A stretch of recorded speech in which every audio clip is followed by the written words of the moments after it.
નમસ્કાર મારા વાલા ગુજરાતી મિત્રો. અલગ ધણી લોક સાહિત્ય ચેનલમાં આપનું સ્વાગત છે. તો આજે આપણે વાત કરીશું કે ભારતની એવી બે દીકરીઓ જે ક્રાંતિકારી બની અને જેને અંગ્રેજ અફસર, જેનું નામ હતું સ્ટીવન, એ સ્ટીવનના શરીરમાં આ બંને દીકરીઓ થઈને એક નહીં પણ 12 ગોળીઓ ધડવી દીધી. તો વિચાર તો કરો, આ ભારતની ભૂમિ અને ભારતની જે સ્ત્રીધન, જેને આપણે નારી રતનનું ખાણ કહીએ છીએ, તો આવી નારીઓએ આવી ભલે વીરો પેદા કર્યા, સુરવીરો પેદા કર્યા, દાતારો પેદા કર્યા, દાનેશ્વરીઓ પેદા કર્યા, સંતો પેદા કર્યા, ભક્તો પેદા કર્યા, મહંતો પેદા કર્યા, ગુરુઓ પેદા કર્યા, ઋષિમુનિઓ, જે સ્ત્રી શક્તિએ જેને જન્મ આપ્યો છે, એવી સ્ત્રી શક્તિએ પણ આવી એક સિંહણ જેવી દીકરીઓનો પણ જન્મ આપ્યો છે. અને આપણે એટલું તો વિચાર કરો કે જો આજે આપણે આ ગુજરાતમાં કે આપણે હિન્દુ તત્વ જે મનોરંજન મનાવી રહ્યું છે, જે રાત્રે શાંતિથી સૂઈ શકે છે, જે પોતાના કામ કરી શકે છે, જે પોતે શાંતિથી પ્રવાસ કરી શકે છે, શાંતિથી યાત્રા કરી શકે છે, અને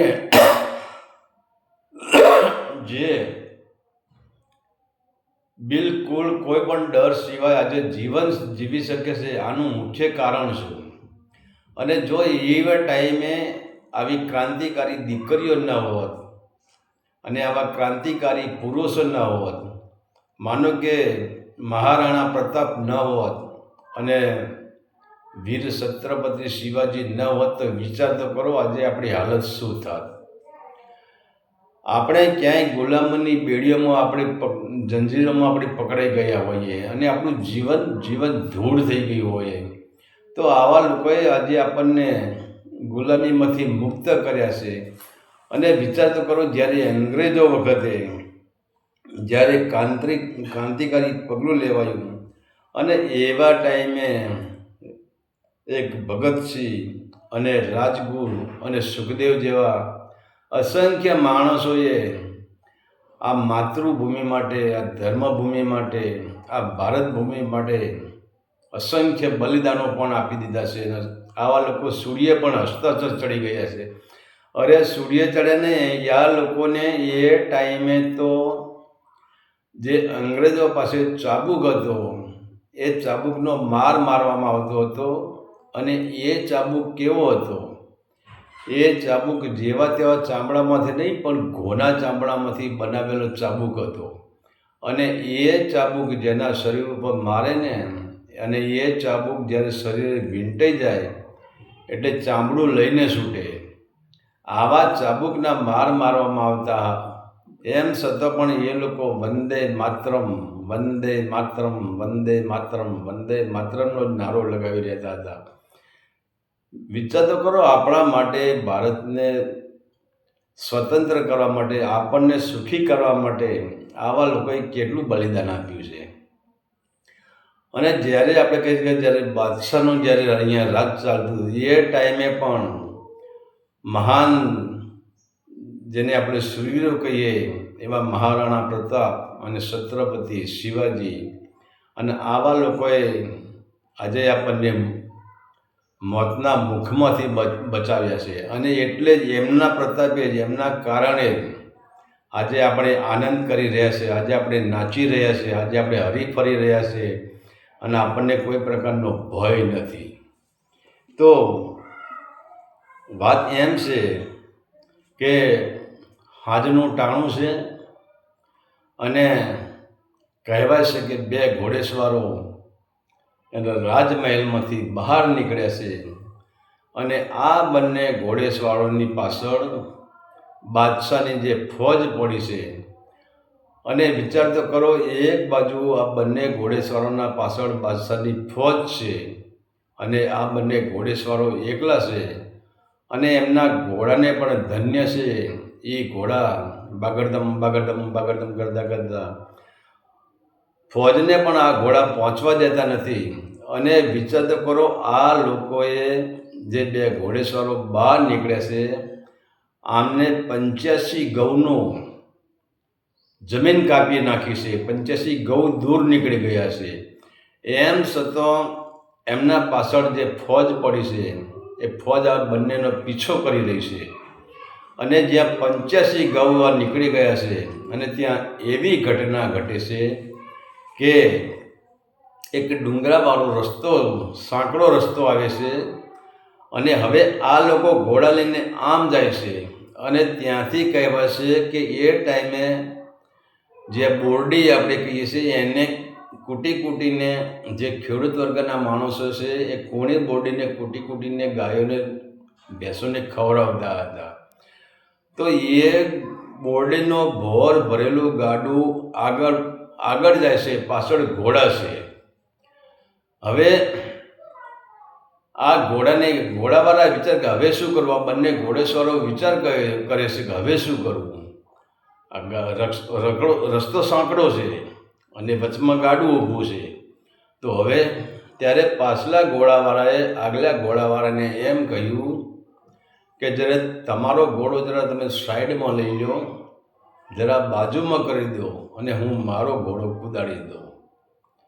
અને ત્યાં કહેવાય છે કે બાજુના ઘોડાવાળાએ એમનો ઘોડો સાઈડમાં કર્યો અને જે પાછલા ઘોડાવાળા હતા એમને પોતાના ઘોડાને જ્યાં લગામ ખેંચીને જ્યાં ઇશારો આપ્યો તો એ ઘોડો આખું ગાડું કૂદીને પેલી બાજુ પડી ગયો છે. અને પછી જે બીજા ઘોડાવાળો હતો એનો પણ ઘોડો ગાડું કૂદી ગયો છે. પણ હવે ઘોડો તો ગાડું કૂદી ગયો, બંને ઘોડા ગાડું કૂદી ગયા ને બંને ઘોડા અહીંયાથી રવાના થઈ ગયા. હવે ડુંગરાની જમીન આવે છે અને ત્યાં હવે પાછલા જે ઘોડાવાળો છે એને આગલા ઘોડાવાળાને એમ કહ્યું કે એ તમે સાંભળો છો, તમે કંઈ મારી વાત સાંભળો છો તમે. એટલે હવે વિચાર કરો કે જે પાછલા ઘોડાવાળો આગલા ઘોડાવાળાને કહેશે કે એ તમે મારી વાત સાંભળો છો. હવે કોણ હશે વિચાર કરો તમે, આવું કોણ કહી શકે. અને એ પાછલા ઘોડાવાળા કોઈ નહીં, એ શિવાજીની માતા જીજાબાઈ હતા અને આગલા ઘોડાવાળા હતા એ શિવાજીના પિતા શાહજી હતા. અને ત્યારે જીજાબાઈએ શાહજીને કહ્યું કે તમે મારી વાત સાંભળો છો. ત્યારે શાહજી કહે કે શું છે બોલો. ત્યારે જીજાબાઈ કહે છે કે હવે મને પ્રસૂતિની પીડા ઉપડી છે. હવે વિચાર તો કરો કે જે સ્ત્રી ગર્ભાવસ્થામાં હોય અને એ સ્ત્રી આવા ઘોડા ખેલાવતી હોય ને 85 કિલોમીટર જે ઘોડા પર સવાર થઈને જે ઘોડાને રેસ આપીને દોડતી હોય એ સ્ત્રી કેટલી શક્તિશાળી છે. ત્યારે હવે શાહજી કે હવે શું કરવું. અને પાછળ તો જે બાદશાહની ફોજ છે તો છે જ. ત્યારે આ જીજાબાઈ એમના પતિને એટલે કે શાહજીને કહે છે કે હવે એક કામ કરો કે હવે આજ સુધી મેં તમારું વચન રાખ્યું છે, આજે તમે મારું વચન રાખો અને હવે તમે અહીંયાથી નીકળી જાઓ. કારણ કે જો તમે પકડાઈ જશો તો મોટી તકલીફ થઈ જશે. અને પછી શાહજી કહે હું તને આ પરિસ્થિતિમાં છોડીને કેવી રીતે જાઉં.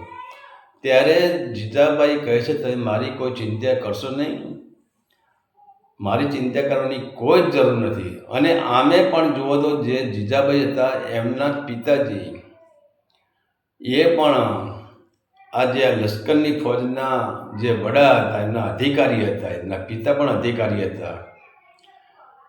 પણ એમ છતાં એમનો વિરોધ ત્યાં ચાલતો હતો શાહજીનો. અને શાહજીને પકડવા માટે બાદશાહના સૈનિકોએ એની ફોજ મોકલી હતી. ત્યારે હવે શાહજી પોતે જવા માટે તૈયાર નથી. પણ ત્યારે આ જીજાબાઈ છે એમને ધર્મના સોગંદ આપે છે કે તમે ન જાઓ તો તમને ધર્મના સોગંદ છે. અને જ્યાં ધર્મના સોગંદ તો રાજપૂતનું લોહી હતું, ધર્મથી આડો તો હાલી જ ના શકે. અને ત્યારે ધર્મના સોગંદ કયા છે. ત્યારે પછી શાહજી જીજાબાઈને કહે છે કે તમારી તબિયત સાચવજો અને પછી આપણે મળીશું. એમ કહીને શાહજી ત્યાંથી નીકળી જાય છે.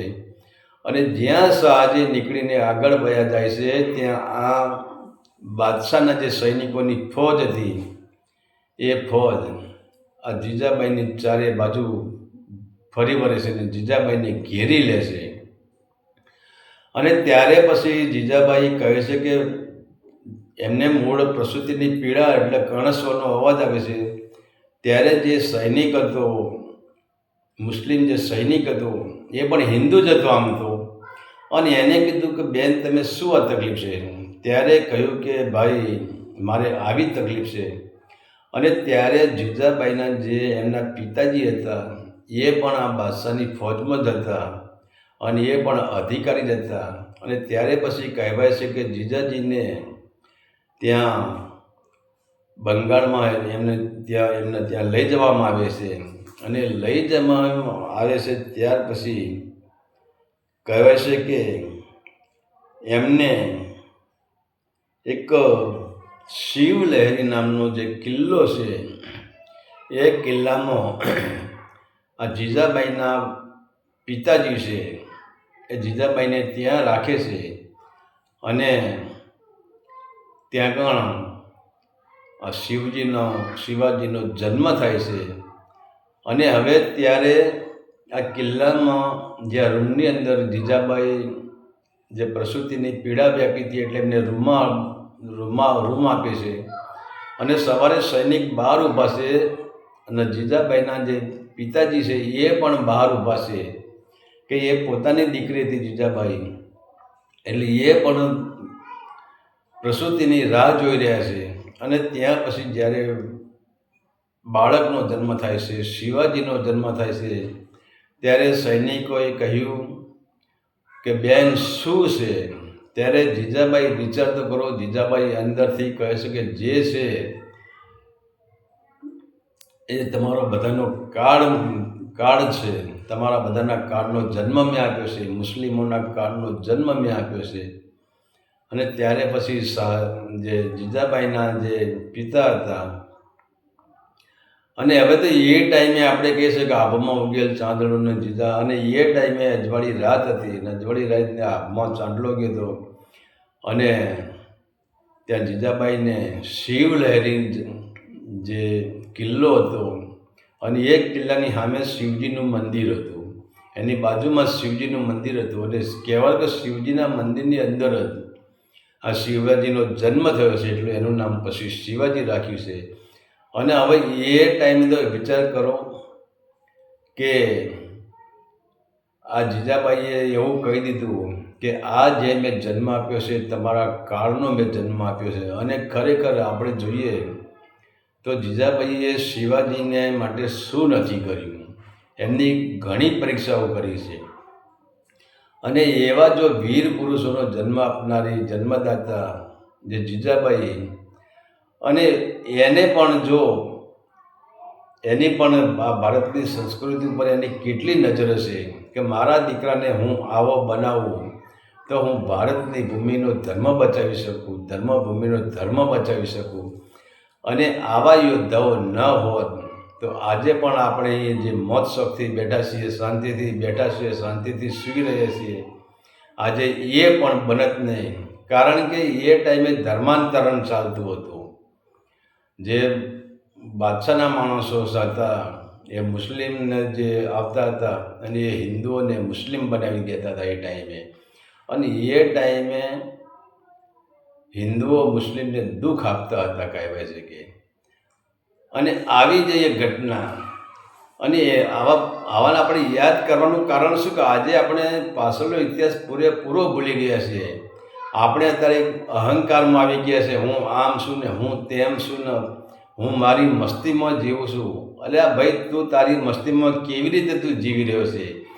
એ તો આભાર માનો મહારાણા પ્રતાપનો, છત્રપતિ શિવાજીનો, અને જે ક્રાંતિકારી જે વીરરાઓ થઈ ગયા અને જે શહીદો થઈ ગયા અને જે હસ્તે મોઢીએ ફાંસીએ ચડી ગયા, એમના લીધે આજે આપણે સુખી છીએ, એમના લીધે આજે આપણે શાંતિથી સૂઈ શકીએ છીએ. તો પછી કહેવાય છે કે જ્યારે ભગતસિંહ, રાજગુરુ અને સુખદેવજીને જ્યારે ફાંસી આપવામાં આવી અને એ લોકો પણ હસતા હસતા વંદે માતરમના નારા સાથે એમને ફાંસીએ ચડાવી દીધા છે. અને ત્યારે એક ક્રાંતિકારીની લહેરો એવી લહેર જાગી, તે ક્રાંતિકારીનો પછી પારને ધીરે ધીરે ક્રાંતિકારીનો ફેલાવો થવા માંડ્યો. અને એ ટાઈમે કહેવાય છે કે બંગાળની 2 દીકરીઓ, હવે વિચાર તો કરો, હવે એકની ઉંમર 14 વર્ષની અને એકની ઉંમર 15 વર્ષની. અને આ બંને દીકરીઓ પછી નક્કી કર્યું કે ભગતસિંહને, રાજગુરુને અને જો સુખદેવને ફાંસી મળતી હોય ને જો ક્રાંતિકારીમાં આપણે ન ઝંપલાવીએ અને આ આગમાં આપણે સાથ ન આપીએ તો પછી આપણે ભારતનું રત્ન ન કહેવાઈએ, ભારતની દીકરીઓ ન કહેવાય. આવી હતી આ દીકરીઓ. અત્યારે તમે જુઓ દીકરીઓ, અત્યારે ઘણી દીકરીઓ જોઈએ તો ખાલી જો બાથરૂમમાં પણ જતી હોય ને બાથરૂમમાં ક્યાંય ગરોળી જોઈ જાય તો બૂમ પાડે, ઓ બાપા રે ગરોળી આવી ગઈ, ગરોળી આવી ગઈ. અરે યાર, તમે હવે એક બાથરૂમની ગરોળીથી તમે બૂમ કરી મૂકો છો તો તમે ભારતનું શું તમે કરવાના છો? ભારતની ધર્મભૂમિને કેવી રીતે તમે સાચવવાના છો? ઘરમાં જો વંદો નીકળી ગયો હોય રસોડામાં તો પણ બૂમ કરીને નાખે કે વંદો આવી ગયો, વંદો આવી ગયો. હવે તમે વંદાથી ડરો છો, ગરોળીથી ડરો છો, તો પછી તમારું સુરતન ક્યાં છે? અને વાત છે કે આજે આપણે જોઈએ છે કે આજે પહેલાં જે હતો, જે રત્ન હતા બધા, અને એ બધા 100% સોનું હતા, પણ આજે કહેવાશે કે એ સોનું બચ્યું નથી, સોનામાં પિત્તળ ભળી ગયું છે. અને એટલે જ કહેવાય છે કે આજના જે સ્ત્રી રત્ન છે, જે પુરુષ રત્ન છે, એ પિત્તળ જેવા થઈ ગયા છે. અને એના કારણે એમની ચેતના પર વિષય, વાસના, કામ, ક્રોધ, મદ, મોહ, લોભ, મારાપણું, દ્વૈતભાવ, આ બધું આજે આપણી ચેતના ઉપર આવી ગયું છે.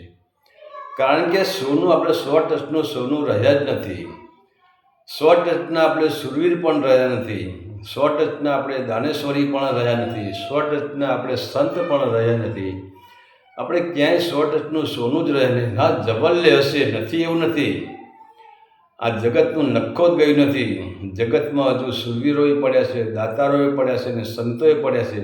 અને એના લીધે જો આટલા કળિયુગની અંદર પણ આ આકાશ ટકી રહ્યું છે, આ બ્રહ્માંડ ટકી રહ્યું છે, એ સત્યના કારણે ટકી રહ્યું છે.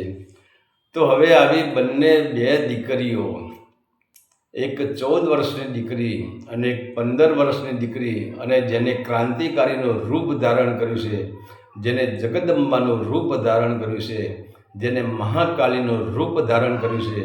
હવે આ બંને દીકરીઓ વિચાર કરે છે કે હવે શું કરવું.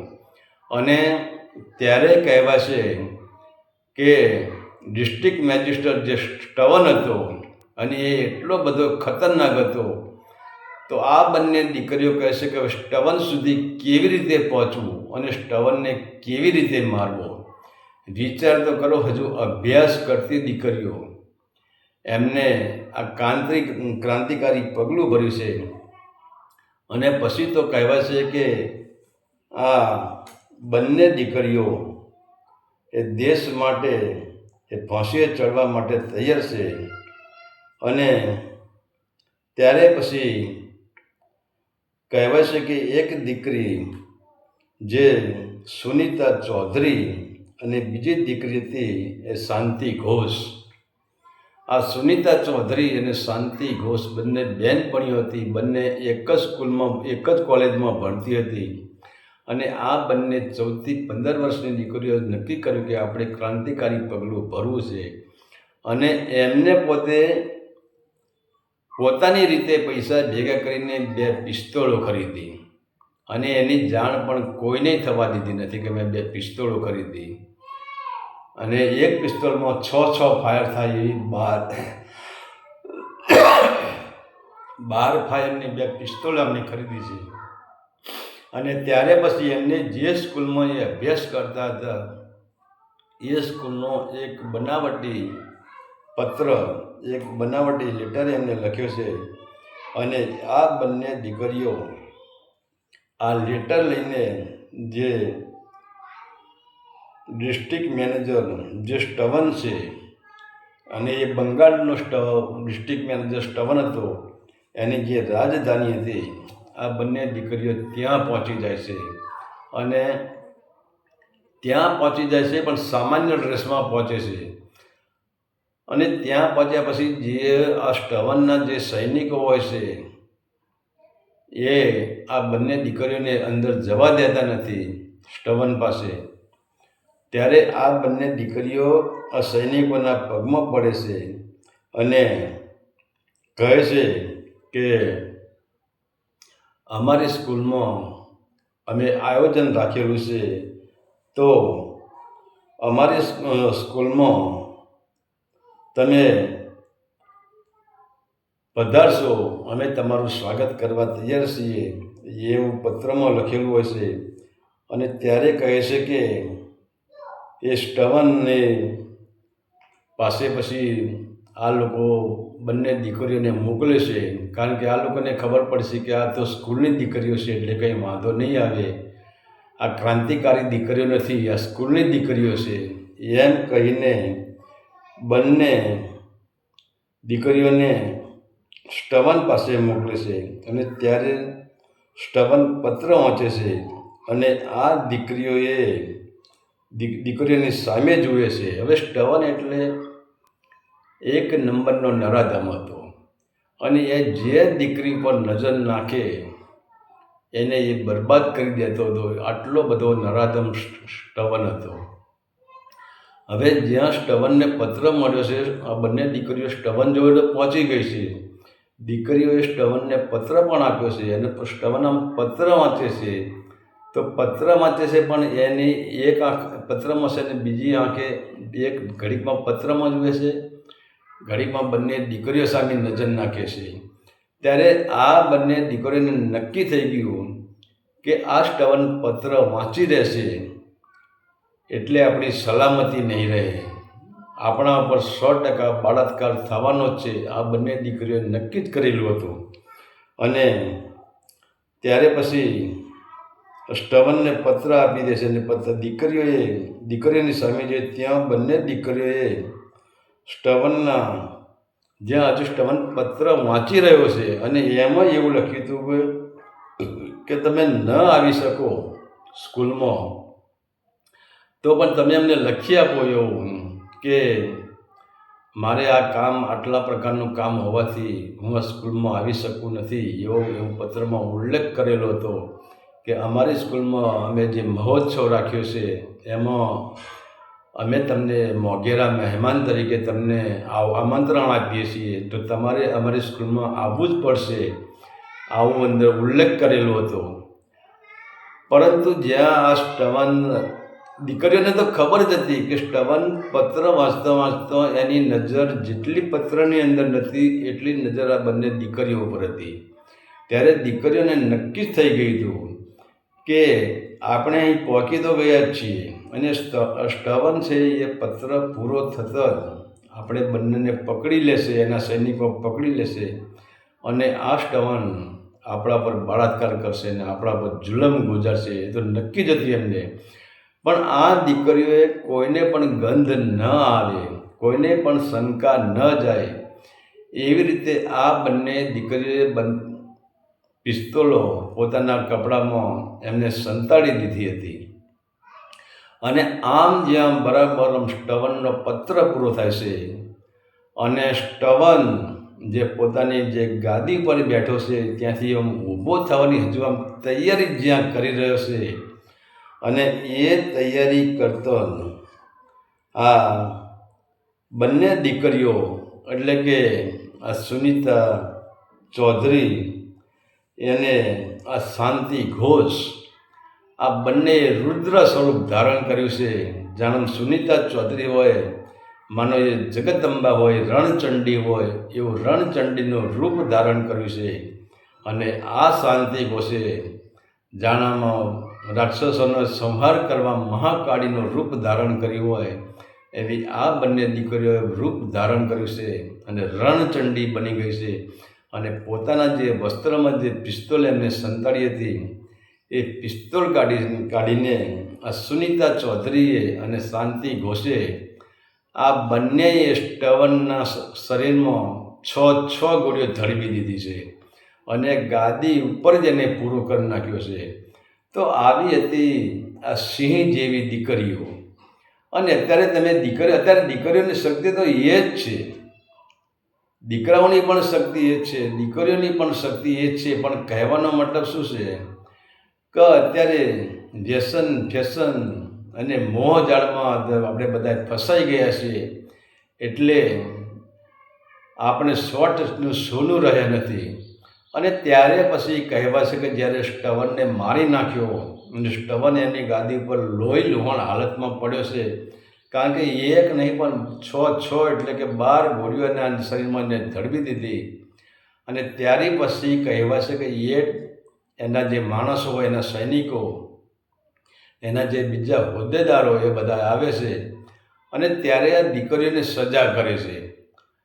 હવે વિચાર તો કરો, આ દીકરીને સજા કરે છે એટલે હવે એક 14 વર્ષની દીકરી અને એક 15 વર્ષની દીકરી, આ બંને દીકરીઓને નગ્ન કરે છે. અને નગ્ન કરીને પછી જે ઘો આવે એ ઘોનું ચામડું આવે.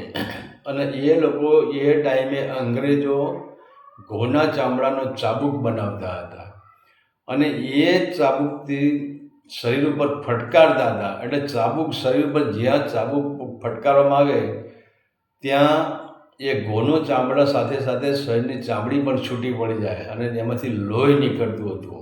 એ ચાબુકની છાપ પડી જતી હતી. તો હવે વિચાર તો કરો, આ બંને દીકરીઓને નગ્ન અવસ્થામાં નગ્ન કરીને આ ચાબુકના માર મારવામાં આવ્યા હતા. એમ છતાં વિચાર તો કરો, આ બંને દીકરીના હાથમાંથી એક આંસુનું ટીમ્પું પણ પડ્યું નથી. અને બંને દીકરીઓ વંદે માતરમ વંદે માતરમ વંદે માતરમ વંદે માતરમના નારા જ લગાવી રહી છે. અને ત્યાર પછી કહેવાશે કે એમની કોર્ટમાં હતી ત્યારે આ દીકરીઓનો કેસ ચાલે છે. અને કેસ ચાલ્યા પછી ત્યાં એમના જે જજ હતા એને ચુકાદો આપ્યો કે હજુ આમની આ કાયદાને લાગતી આમની ઉંમર નથી, તો હજુ આમની એકની ઉંમર 14 વર્ષની છે અને એકની ઉંમર 15 વર્ષની છે, તો હવે આમને ફાંસી તો અપાય જ નહીં, પણ આમને 7 વર્ષની જેલ આપવામાં આવે છે. અને એ ટાઈમે આ બંને દીકરીઓએ 7 વર્ષની જેલ કાપી છે. અને 7 વર્ષની જેલ કાપી પછી એમને છૂટા થયા છે. અને જ્યારે કહેવાય છે 7 વર્ષની જેલનો પૂજા કર્યા પછી આ બંને દીકરીઓ છૂટી થઈ ત્યારે એમની ઉંમર 21 થી 22 વર્ષની એમની ઉંમર હતી. અને છૂટા થયા પછી પણ એમને આવીને પોતાનો અભ્યાસ કર્યો છે. અને અભ્યાસ કર્યા પછી જે સુનીતા ચૌધરી હતા એ MLA બન્યા હતા અને આ શાંતિ ઘોષ હતી એ આપણા ભારતનો મહાન ડૉક્ટર બની ગઈ. તો વિચાર તો કરો, જે 14 વર્ષની દીકરીઓએ પોતાના દેશ માટે, પોતાની માતૃભૂમિ માટે જે અંગ્રેજ જે સ્ટવન હતો, જે મહાન ઓફિસર હતો, એને પણ પોતાની ક્રાંતિકારી પગલું ભરીને એને 12 ગોળીઓ ધડવી દીધી ને એને પણ પૂરો કરી નાખ્યો. અને પૂરો કરી નાખ્યા પછી 7 વર્ષની જેલ પણ ભોગવી અને ઘોના ચામડાનો જે ચાબુક આવો એના માર પણ ખાધા. અને છેવટે જેલમાંથી છૂટીને પણ એમને અભ્યાસ કર્યો અને અભ્યાસ કર્યા પછી એક MLA બની અને એક ભારતનો મહાન ડૉક્ટર બની. તો આ હતી ભારતની બે દીકરીઓની કહાની.